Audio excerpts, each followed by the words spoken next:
আসসালামু আলাইকুম। সবার আগে বাছাই করা 10টি আন্তর্জাতিক খবর জানিয়ে দেব। প্রথমেই থাকছে শিরোনাম। তবে তার আগে অনুরোধ থাকবে ভিডিওটিতে একটি লাইক দিবেন।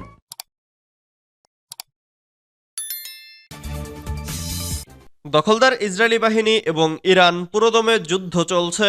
জানিয়ে দিব হাতে থাকা সর্বশেষ আপডেট আন্তর্জাতিক সংবাদ। প্রথমেই সংবাদ শিরোনাম। গ্রেফতার নয়, নেতানিয়াহুর মৃত্যুর পরোয়ানা চান খামেনি। এরপর জানিয়ে দিব নেতানিয়াহুকে পেলেই গ্রেফতার। এদিকে ইসরায়েল ও হিজবুল্লাহ যুদ্ধবিরতির খুব কাছাকাছি, দাবি আঞ্চলিক সূত্রের। এরপর জানিয়ে দিব ভারতে মসজিদ ঘিরে সংঘর্ষ, 400 জনের বিরুদ্ধে মামলা, গ্রেফতার 25। আরও জানিয়ে দিব 250 রকেটে ইসরায়েলে হিজবুল্লাহর ধ্বংসযজ্ঞ। সর্বশেষ জানিয়ে দিব সরকার পতনের ডাক ইমরান খানের, গণঅভ্যুত্থানের দিকেই যাচ্ছে পাকিস্তান। এতক্ষণ শুনছিলেন সংবাদ শিরোনাম, এবারে বিস্তারিত। তবে অনুরোধ থাকবে ভিডিওটিতে একটি লাইক করবেন এবং কমেন্ট করে জানিয়ে দিবেন কোন জেলা থেকে আপনি আমাদের এই ভিডিওটি দেখছেন। গ্রেফতার নয়, নেতানিয়াহুর মৃত্যুর পরোয়ানা চায় খামেনি। ইরানের সর্বোচ্চ ধর্মীয় নেতা আয়াতুল্লাহ আলী খামেনি বলেছেন, ইসরায়েলের প্রধানমন্ত্রী বেনিয়ামিন নেতানিয়াহুর বিরুদ্ধে কেবল গ্রেফতারি পরোয়ানা জারি যথেষ্ট নয়, তার বিরুদ্ধে মৃত্যুর পরোয়ানা জারি করা উচিত। বার্তা সংস্থা রয়টার্সের প্রতিবেদনে বলা হয়েছে, বৃহস্পতিবার ইসরায়েলের প্রধানমন্ত্রী বেনিয়ামিন নেতানিয়াহু ও তার সাবেক প্রতিরক্ষামন্ত্রীর বিরুদ্ধে গ্রেফতারি পরোয়ানা জারি করে আন্তর্জাতিক অপরাধ আদালত। সেই পরোয়ানা জারির প্রতিক্রিয়ায় আয়াতুল্লাহ আলী খামেনি কথা বলেন। আয়াতুল্লাহ আলী খামেনি ইসরায়েলি নেতাদের ইঙ্গিত করে বলেন, তারা গ্রেফতারি পরোয়ানা জারি করেছে, এটা যথেষ্ট নয়। এই অপরাধী নেতাদের জন্য মৃত্যুদণ্ডের আদেশ বা পরোয়ানা জারি করা উচিত। আইসিসির বিচারকেরা তাদের রায়ে বলেন, গাজার বেসামরিক জনগণের বিরুদ্ধে ব্যাপক ও পরিকল্পিত আক্রমণের অংশ হিসেবে হত্যাকাণ্ড, নিপীড়ন এবং ক্ষুধাকে যুদ্ধের অস্ত্র হিসেবে ব্যবহারের জন্য নেতানিয়াহু ও ইয়োব গ্যালান্ট অপরাধমূলকভাবে দায়ী বলে বিশ্বাস করার যৌক্তিক কারণ রয়েছে। এ সিদ্ধান্তের বিপরীতে ইসরায়েলের ব্যাপক ক্ষোভ দেখা গেছে। দেশটির কর্তৃপক্ষ এ রায়কে লজ্জাজনক এবং অযৌক্তিক বলে আখ্যা দিয়েছে।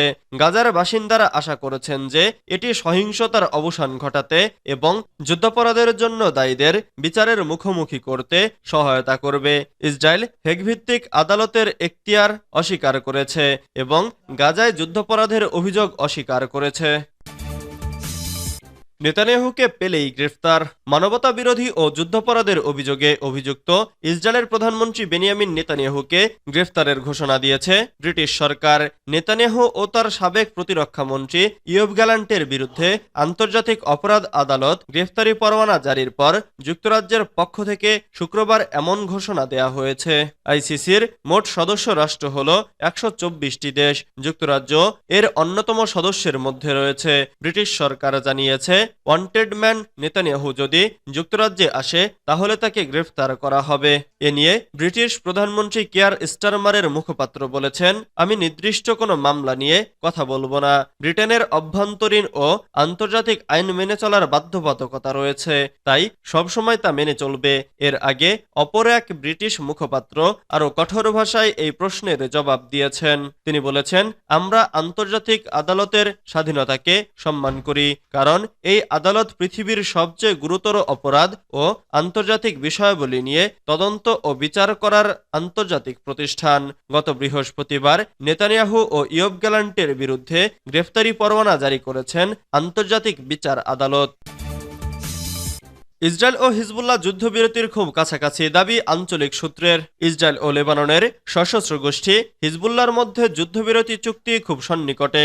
গতকাল রোববার আঞ্চলিক একটি সূত্র সিএনএনকে একথা বলেছে। ইসরায়েলি হামলা জোরদার হওয়ায় লেবাননে মৃত্যুর মিছিল অব্যাহতভাবে বাড়ছে।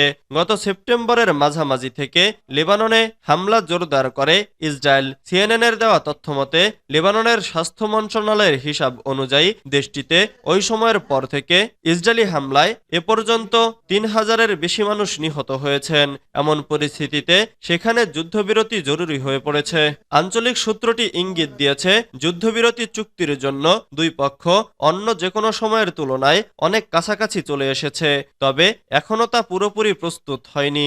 মার্কিন ও ইসরায়েলি কর্মকর্তারা সতর্ক করেছেন, মধ্যস্থতাকারীদের এখনও সবুজ সংকেত দেওয়া হয়নি। ইসরায়েলের প্রধানমন্ত্রী বেনিয়ামিন নেতানিয়াহুর এক মুখপাত্র মুখপাত্র সিএনএনকে বলেছেন, আমরা ওই পথেই এগোচ্ছি, তবে এখনও কিছু বিষয় নিয়ে কাজ করতে হবে।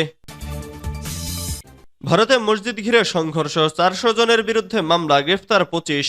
ভারতের উত্তরপ্রদেশের সমভালে একটি মসজিদে জরিপকে কেন্দ্র করে সহিংসতায় পুলিশের গুলিতে 4 মুসল্লির মৃত্যু হয়েছে।